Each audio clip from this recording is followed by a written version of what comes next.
was enough. I'd smile all the time. Beyond the best of me, there's more than meets the eye. Hello and welcome. Thanks for joining us back here with Lorenzo, and we are going to have another chat about time. This is out of time, about 2.5. You'll find the links to the other videos out of time below. What is time? Are we in it? Are we out of it? Are we out of time? You know, a lot of people think they're out of time, but a lot of people are out of time. Out of time. So, what are your thoughts on this, Lorenzo? Or do you want me to jump? I was actually just had a thought, like, okay, you can be out of time, so you can be out of sync, out of right? sync, out of time, like in step, right? If you're dancing with someone and you're out of time, everyone else is moving to the groove, and you're just not quite in the frequency.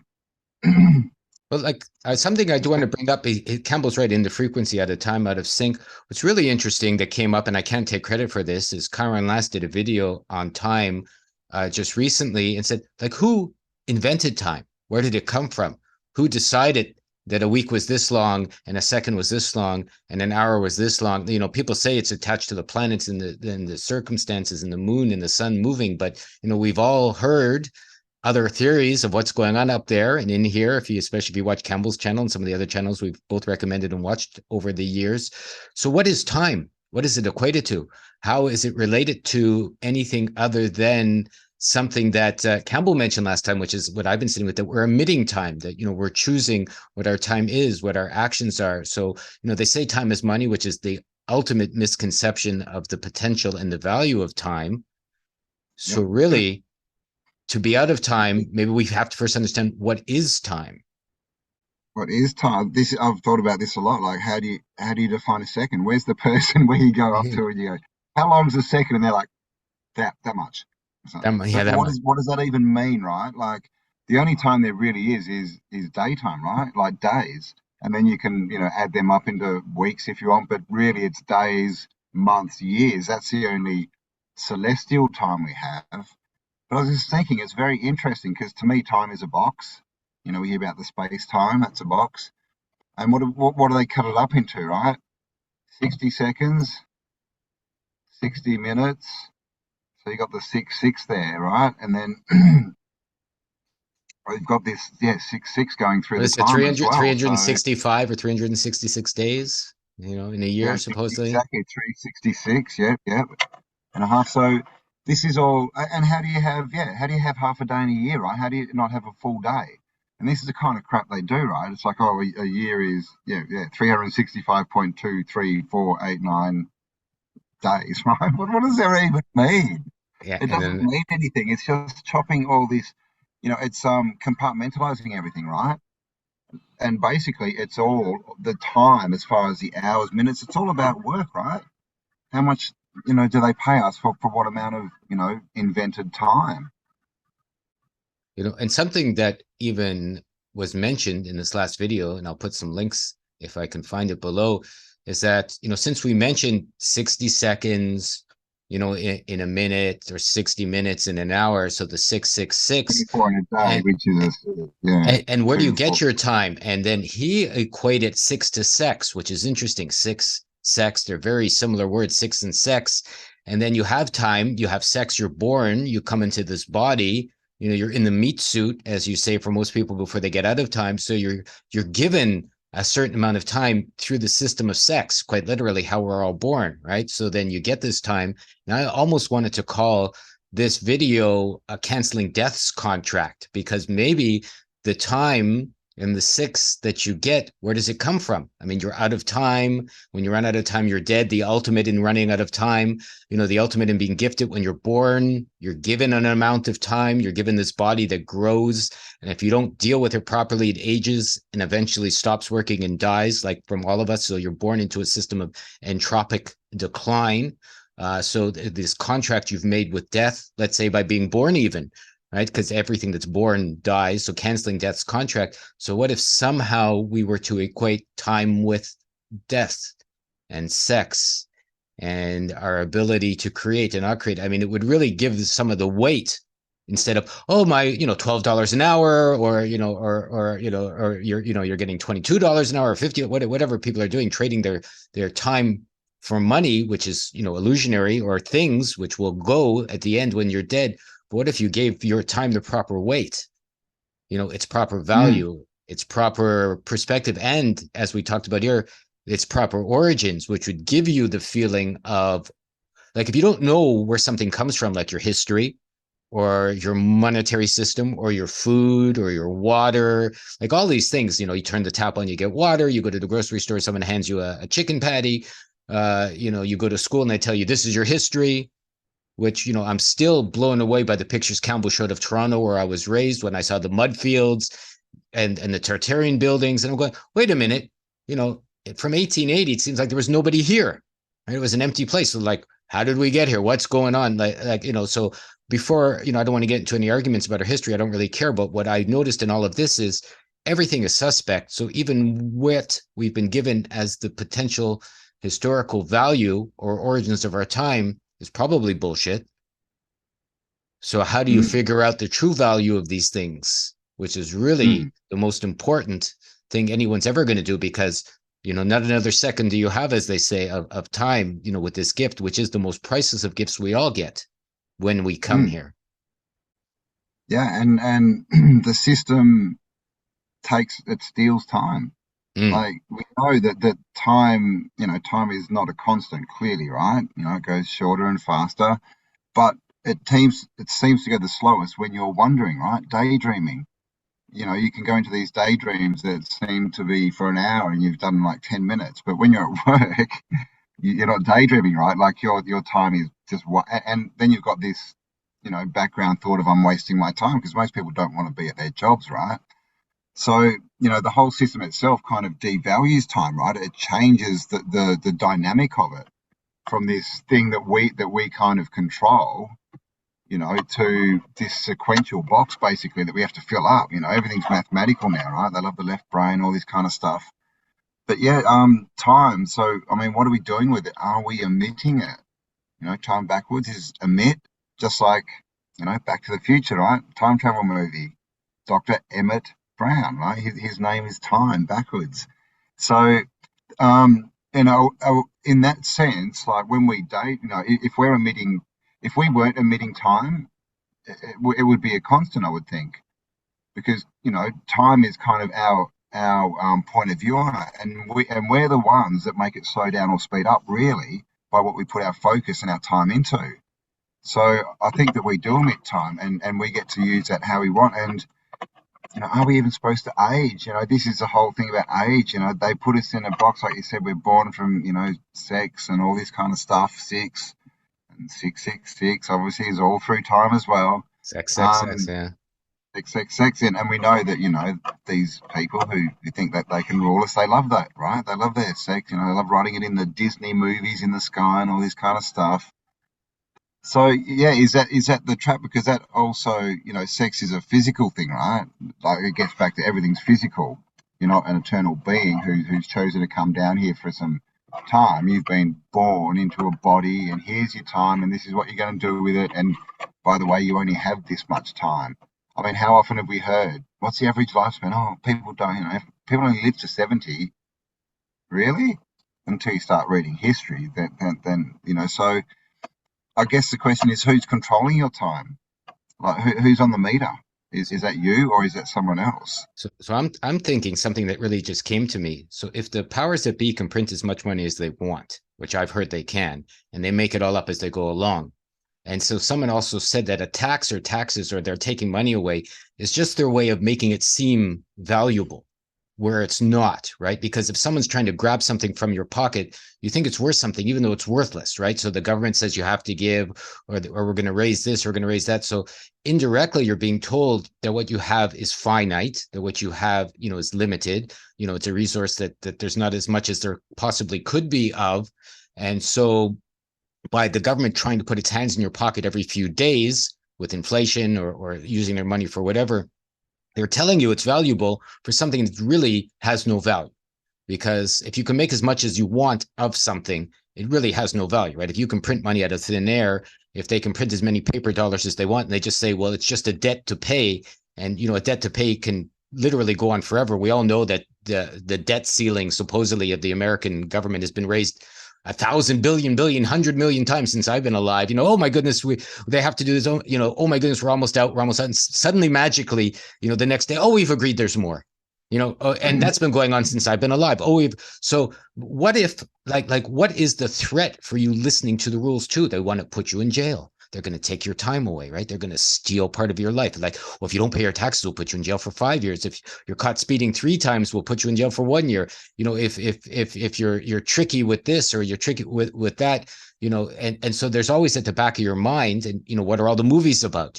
Robbers, police, jail, stealing money, if you watch North American movies, it's always about the same thing. It's always about money or sex or criminals or police or jail or the systems. How many police shows when I was raised in the 70s and 80s? Like 10 million police shows, endless ones, right?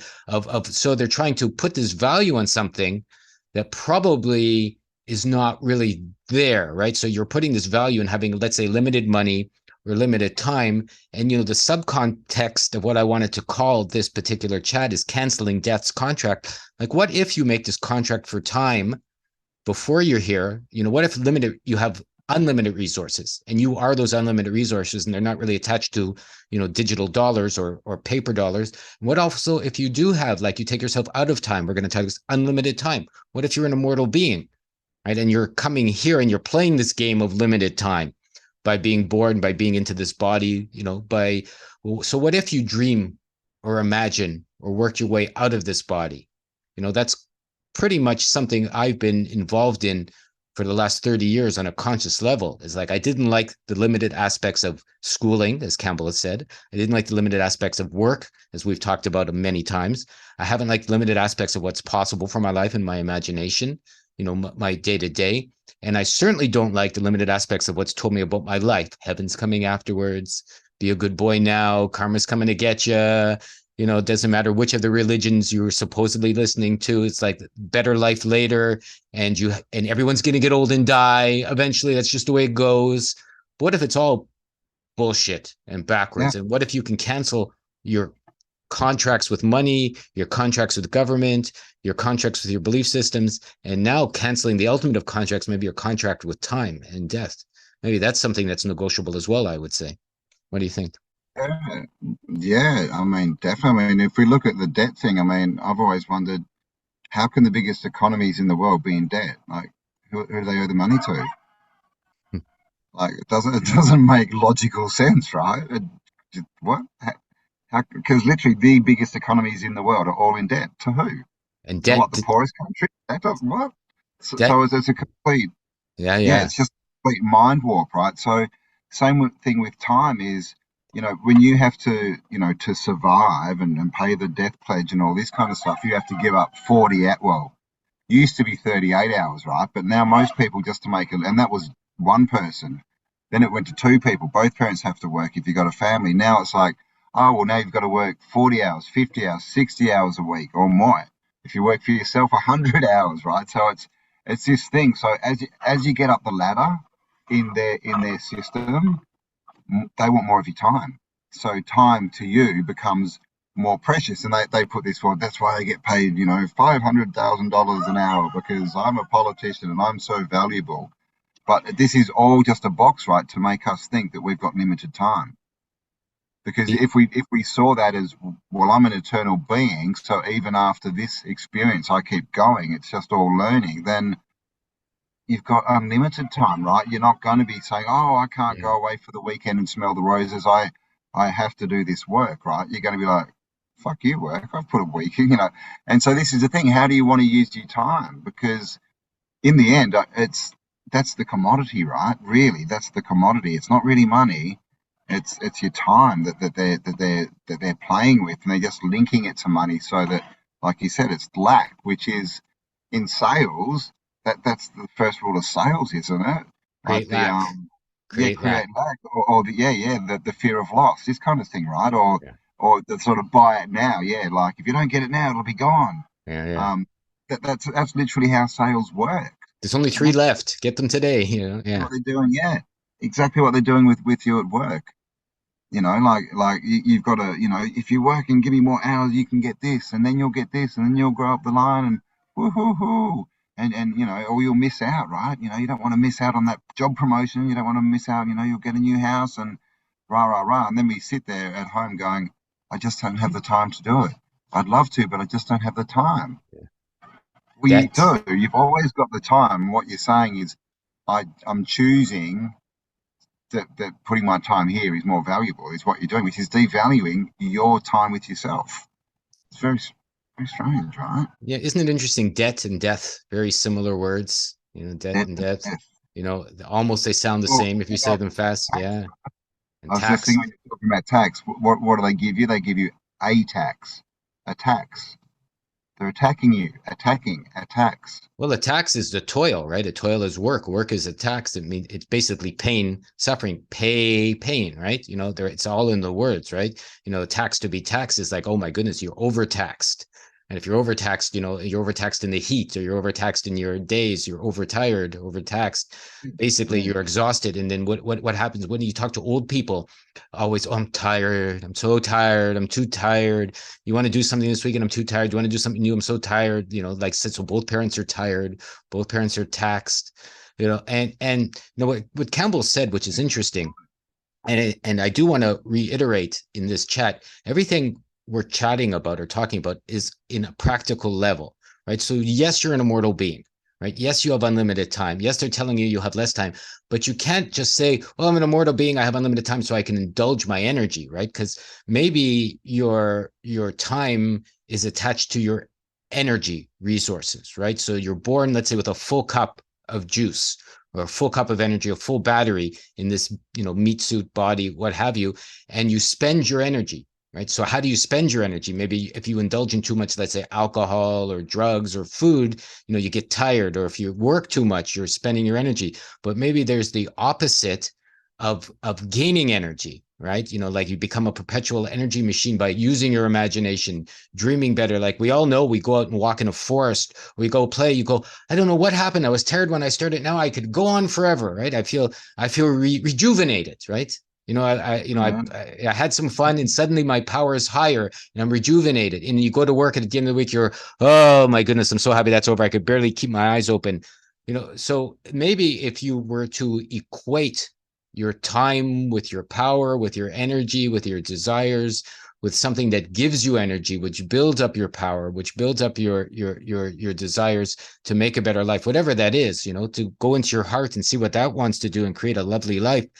So perhaps then your time will be traded for something more beneficial than, dollars on a computer screen or coins jiggling in your pocket, which take your energy. Maybe you'll be able to put your time into other things which give you energy.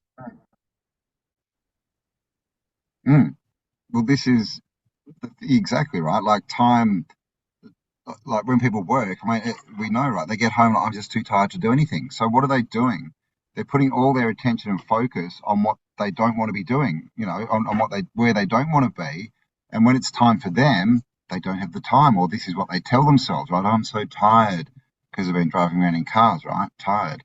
And so I kind of look at, one way to look at the universe, God, creator, whatever you want to call it, is as a best friend, right? Right. So if it's your best friend and it's your imagination and dreaming and all this kind of stuff, it's not, a cubicle in a building, then if you ignore your best friend, are they going to be coming around with ideas? And let's do, if you're just always, oh, I don't have the time, I'm too tired, because that's literally what people do, right? They're ignoring that part of themselves, that God part of themselves. So why do they expect God to keep, or the creator, whatever, to keep showing up with new ideas? When he does, they're like, I'm too tired. So, this is the thing. Where are you putting your attention for your time? And like Lorenzo said, this whole energy thing, you need food for energy. You need this. That's clearly crap. Literally. Because you can be like half on the couch. Oh, it's been such a bad week, and someone comes in, it's like, hey man, I just won 2 tickets to a tropical island, but we got to be on the plane in an hour. You're up running around. You've got so much energy, you don't know what to do with it, right? What happened? Instant. You didn't have to stop and go, hang on, got to go have a meal. Wait, then I'll have the energy to get on the plane. Mm. You know, this is the thing. Energy is created. So yeah, like where are you putting your time? Are you, if you like, the point is, if you keep ignoring yourself and the time for yourself and the wandering time, then you're saying to the universe you don't want it. It's not valuable to you. And just one other point I heard the other day is, this whole thing of like reading. People used to read books, novels, but when they were reading it from a book, you don't read the whole book. You read a bit, and then you kind of ponder it, right? You go, oh, you work it out, and then in other parts of the day, you're thinking about it and working it out. We don't do that anymore. Apart from the fact most people don't read books, but we want all this chunked information, but we're not looking into the deeper meanings of it. What's it really telling us? What can we really learn? So we're kind of missing the big picture, right? Because we're not giving it the time that it needs to. So it's all this slow time, this, smelling the roses, walking through the bush, whatever, but this pondering time, which is, I think, the most important, use of our time, because that's creation time, but that's not what we're doing. That's what's getting lost here. And that's how you are led and enslaved, if you like, right? It's Saturday, you do this. It's December, you do that. It's January, we all do this. It's 3 o'clock, we all do that. It's 4 o'clock, quitting time, lunchtime, party time. It's celebration time. It's whatever time. And it's very strange. I mean, I even find myself in the middle of the night when I don't have to get up the next day looking at the clock, right? Oh, I got 3 more hours sleep. And you go, wow. And I heard a little boy outside the window that was 2 or 3 going, what time is it? Right. Even to their mother when he was just, we live around a lot of people here. And so that's really interesting that from a very young age, what that told me is you're inculcated with this way of looking at your life that's cut into chunks and segments. At 30, you do this, at 20, you do that, at 60, you do this, retire 55, 65, whatever. And so, and you get pulled along because if you let them tell you what your time means, you retire at 60s and you're going, I've heard so many people go, I can hardly wait till I retire. This is so hard, but soon I'm going to have like my pension and my time off. And so, so you trick yourself into giving away more of your time, thinking something's coming that's not there now. You allow yourself to be taxed a little further with this illusionary promise of something that's coming down the road. And that's the ultimate, right? That you get promised heaven after this life. So maybe time is an illusion. Maybe the monetary system is an illusion. Maybe even what you need to eat and all this is an illusion. But you can't just think your way different. You have to prove it to yourself. That's where your power comes in. That's how, like, people go, okay, how do I build my power, right? How do I become a perpetual engine of new energy instead of becoming tired and run down and getting old and aging and, getting, you see old people getting closer and closer to the ground, quite literally when they're walking, till eventually their nose, 6 feet under, or they get burnt in this part of the world, whatever you do, wherever you happen to be. But what if you have to quite literally pick yourself up and say, okay, I need less food, or I need to find my creative ways to spend my days instead of, working for a living. Campbell's talked about it, and I have as well, how he got to where he is, how we're developing our efforts of where we're going, what we're doing, the events and the land and all that, proving to ourselves you don't need a monetary system, even though we're using a monetary system, right? There's still bills you pay, but the trick in all of this is to juggle all of it into a new reality for yourself by understanding that if you're playing a game of paying, let's say, for your rent or your food, that's fine, as long as you know at your core that it's a game you're playing, right? That it doesn't have to be this way. So when you're talking to Bill and Bill wants $5 for his hamburger, you're going, here's $5, Bill. To me, I can't even imagine, I can't even believe when I go into a store and I take, I look closely at it, they have $5 coins in Japan, right? I go, look at this dirty money. And, and I could trade it for this huge plate of raw fish, because raw fish is still pretty reasonable in Japan. I'm going, isn't that amazing? Like I'm telling myself, I go, what a trick. I go, look at the effort put into getting this fish, cutting this fish, cleaning this fish, bringing it to me, making sure it's edible, and it's going to keep me and my wife happy for the next, 8 hours and nourish us. Now I'm giving this person this dirty coin that's in my pocket. Right? Maybe I found the dirty coin, right? Maybe someone gave me the dirty coin. Maybe I worked for the dirty coin. It doesn't really matter.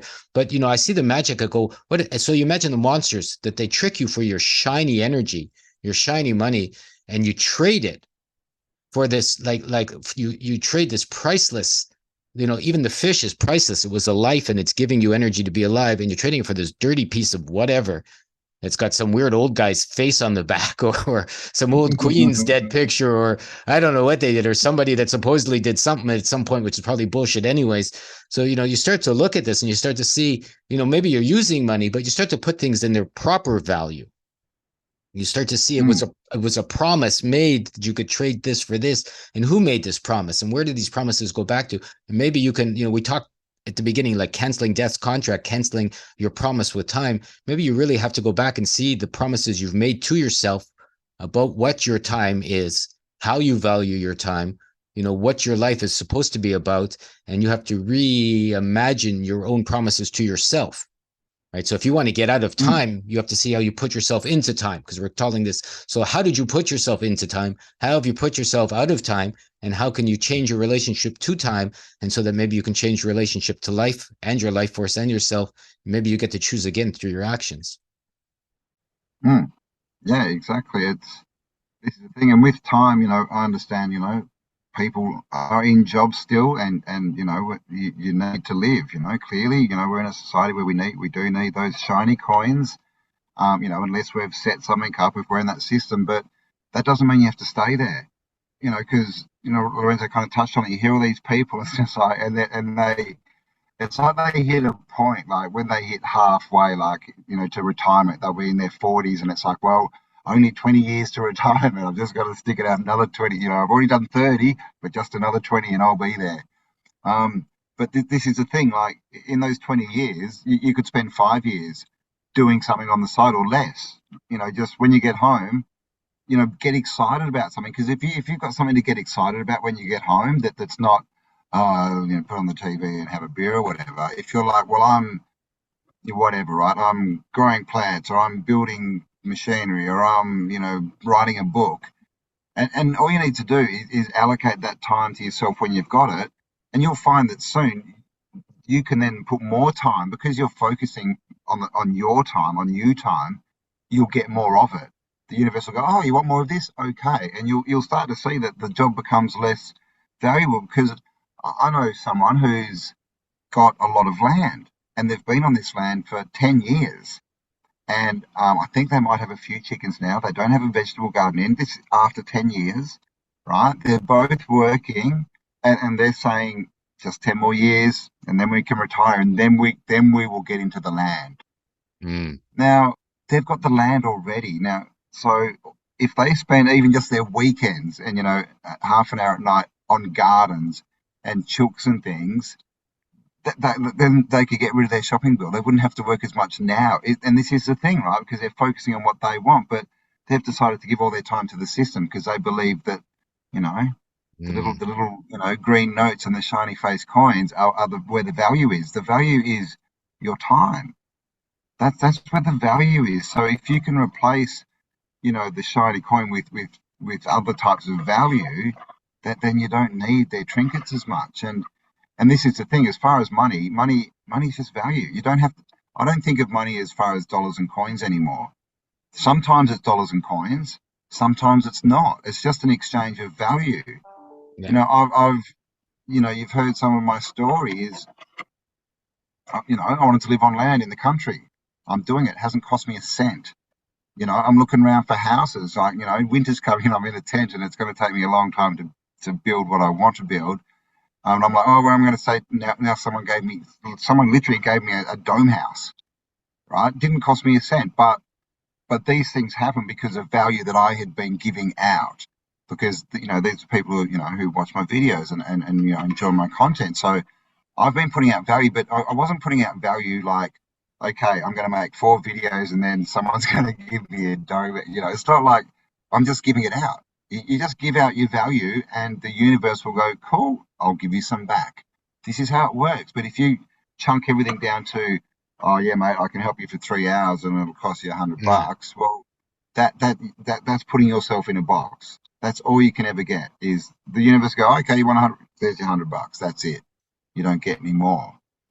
So also, it's important. Like, so let's say you do in some circumstances. Like everything that we're saying you should or can do, the opposite's usually true as well. I mean, that's the beauty about life. So maybe you have to charge $100 for an hour of time, but maybe it's not because of the money. Maybe it's because you have to allow the other person to see value in what you're doing. Right? Maybe the other person doesn't value what you're offering, so you have to make them. That's part of, if you're a loving being, I've touched on that. It also means you love yourself, right? It's not like God's love where you just love everyone, you're doing everything. No, love means it goes everywhere, including yourself, including your life, including your value, including how you value your time. I mean, I haven't had a real job in 30 years, so to speak, real job, but I've done tons of crazy hard jobs. And it's because I also got more than just money out of jobs. I've got new experiences for myself. I could see, like I was watching one guy once when I was living in Alberta, sandblasting the side of a house to clean it or something like that with a machine at the side of the road. And I said, hey, dude, that looks interesting. I'd like to work with you, right? I needed a job at the time. He said, okay, let's go. He goes, you have any experience? I go, no. You ever done this? No. He goes, doesn't matter. Let's do this. And then I went and he had this huge warehouse and he built tiles and he built stains and he made cement floors and he sandblasted, huge rocks with people's address in the front of them for rich people that like that in front of their house. Like, so you could carve like their address and put it in as rubber and then sandblast it out. It would be an impression in the rock after you were done, when you'd have to drive this huge machine with a generator. And I ended up doing this job for 3 years. Right. And he taught me how to build cement floors, how to make stains, how to make tiles, how to make art, how to sandblast, how to do this stuff, and it didn't pay very well, but I got like this huge experience in something that I didn't know I could ever do by learning to have these physical aspects of myself be enhanced. So I wasn't working for the money, although I was working for the money, I was working for the experience. Right. And I've done, like, I built waterfalls on small islands off places in Canada because I did some landscaping with a fellow when I needed to work, and it didn't pay a lot. There were $10 an hour jobs, but if I was working for the $10, it would have made me crazy. I couldn't have done it. But if I'm working to realize, hey, I can build a cement floor, hey, I can build these tiles. Hey, I know how to build a waterfall now. I knew how to do irrigation. Right. I've cooked in breakfast. I remember cooking for, Lawrence Fishburne once. He came in for breakfast in this restaurant I was in when I was in Alberta. They closed the restaurant for him, and I went up to ask him what he wanted for breakfast. And everyone's going, oh my goodness, a movie star. And I'm going, isn't that interesting? Who cares, right? They look like a regular idiot, it's same as everyone. And I'm a regular idiot. Everyone's a regular idiot. So I got that experience, even though I got the chance to cook and do this. So like I gathered all these experiences for myself. So now Campbell and I are doing an event soon. If I have to cook for 100 people, I can do that. If I have to landscape some land, I can do that. If I have to put in a cement floor or build a wall or build some tiles, I can do that. So yes, I got paid for these experiences, but there are also ways that I've increased. We're going back full circle in some ways to this video where I said, well, how do you increase your energy? You increase your energy by doing new things. You do the same thing over and over. It's like a clock runs down, right? You have to, by new experiences, you get new power, whatever that is, new imaginations, new skills, whatever they happen to be or can be for you. It's really up to you to decide what you feel like pursuing in your life as far as developing new skills for yourself. And I learned to belly dance. My wife still laughs at me when I tell her once I traded, some massage for belly dance, something I learned in my day. This was years ago in my 20s. I haven't done that forever. But all I'm really saying is I picked up the experiences of keeping my body loose, keeping my perspective loose, of keeping my imagination open, as I'm growing, even now that I'm doing new things, learning, Japanese late in my 50s, so I'm learning a new language, and that's keeping my energy high because I'm putting new power into myself by developing new experiences. So, and I get paid for some of these, right? I've been paid for teaching English. I've been paid for this. Campbell and I make some money doing our YouTubes. We get paid in trade. The event that we're doing, we don't even know how it happened, but somebody offered us 50 acres, an expensive food truck, a huge Antiquitech light, et cetera, to bring an event to you, which we'll tell you more about soon, even this week, ladies and gentlemen. So please pay attention. It'll be here very soon, the details of what's coming. And how did that happen? Just because Campbell and I decided we're going to go out of the box and value our time and experience, let's say, not in money, and to give that, as I like the way you put it, Campbell, you put some value in and value just happens to come out, and it's not what you're asking for, but you get it anyways. Yeah, exactly. It's never exactly what you're asking for. It's normally better, but yeah, if you're not putting it out there, how can it come back to you, right? Toroid, right? Everything's a toroid. You got to put it out for it to come back. And so how are you using your time? it's a good question to ask. And how do you value your time? Because this is the thing, people, that there's things happening now. A lot of people are, how dare you make money off what you're doing? You should sit there and put all this value and work in and never get, anything back for it. I mean, that's devaluing time, but that's not us. That's the person saying that is telling the world, I don't value myself or my time. My time, because they can't see their time as valuable as what someone else is putting, a value on their time. And that value, of course, most of the value, the easiest way to trade value at the moment is with dollars, right? It's not the only way, definitely look for other ways. But as far as these things, that's just the easiest way to trade value. And that's what we're doing with dollars. So, with time, and if you are one of these people getting triggered about all this kind of stuff, maybe just instead of yelling at a screen or whatever it is, ask yourself why you don't value yourself and your time, because your time is your life. So the question is, why don't you value your life? And it goes both ways. Why don't you value your life enough that you get triggered when someone says my life is this valuable, but also if it's something you want to do, why don't you value your life and your time enough to make that happen? To make it happen. I mean, I've done a lot of stuff where, I'm like, well, I don't know how I'm going to make it happen, but I sign up anyway and I do this, and it just happens, right? Because the intention's there. I'm going to do this.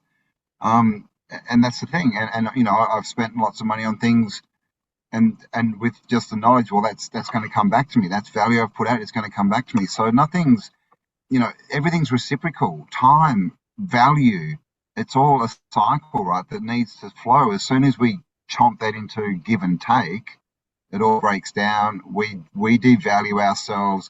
Suddenly we don't have enough time to put out the value that we think the world wants to see, so we can pay our bills and all this. So, I mean, I guess the point is, how are you spending your time? How do you value it? And your time is your life. So if you're getting triggered, even with your job, one thing I was going to say is my last job, I learned something, and that was that I really didn't want to have a job. I really didn't want someone telling me what to do. So that can be the value that you get as well. But did I, quit and yell at the world? And no, I looked around and went, well, I don't want to be here. What else am I interested in? What else can I do? And that's in that job is where I ultimately started this channel. So, go figure, right? Yeah, you can't do to get, you can't give and have any expectations. You end up, I would say, what Campbell's seen and I've seen is you're giving it to yourself, right? When you're becoming a better person, when you're sharing information, this is how you love yourself in that you're making the world a better place. Campbell's increased knowledge, Autodidactic. I've tried to get people to get back to their hearts, to see what their heart's saying so they can figure things out for themselves without anyone telling them what to do. Autodidactic, it's in the words, right? Teach yourself, so no one's telling you what to do. In Love Unlimited, something I've shared, or the New Agora. Come to our website, by the way. Haven't plugged this enough. newagora.ca, new information all the time. Campbell's videos are up there. My videos are up there. Our videos are up there. Links below. I literally put up new information every day. New videos that come from all the sources every day, and it links to our hubs and the events and all these lovely things we're going to be doing. But what it really comes down to is I'm giving this. I used to say, oh my goodness, look at all the work I'm giving. Why aren't I getting paid? Right. And eventually I realized I'm giving it to myself. Right. I'm valuing myself. I'm doing this because I love it. I'm doing this because I want to do it. I'm making sure I'm getting looked after too. And so the world, because I'm telling the world, because we're creators, that this has value, that I have value, that my time is priceless, the world is giving us more than we can imagine. Right. So suddenly your time is worth more than $10 or $100 an hour. It's priceless. So the world goes, yes, your time is priceless. Here's a priceless gift. Maybe it's a flower. Maybe it's something you've always wanted. Maybe it's a relationship. I don't know what's priceless to you, but the world will give you back what you give, and not because you deserve it, not because even you've earned it. It's more obviously in some ways, but simply because you're asking for it in a loving fashion, I would say. Oops.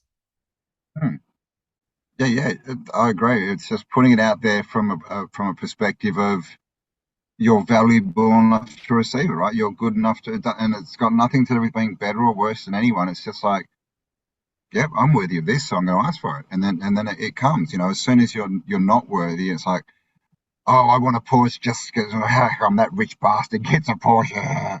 you're not getting a Porsche. I can tell you right then. But if you're looking around like for grateful, wow, I've got this and this and this, and I've got these skills, I could work, and then I could get a Porsche if I really want one. Then you'll be, and you'll work out 10 years of you'll get it in less than half of that if you're putting the intention out. This is how it works, and that again proves that time doesn't really exist. So I think the thing is how do you value your time, which is how do you value yourself and your life? And these are good questions to ask. And are you putting that intention out to the universe, the creator, your best friend, that you appreciate the time that you have, that you appreciate your imagination, that you want to spend more time pondering, wondering, and wandering, right? Because and the way to do that is to do that. Start wandering. If you've got 5 minutes a day, wander for 5 minutes a day. Before you know it, you'll be wandering for 15 minutes a day. And then it'll be an hour, and you'll turn around and go, how did I get here? Yeah.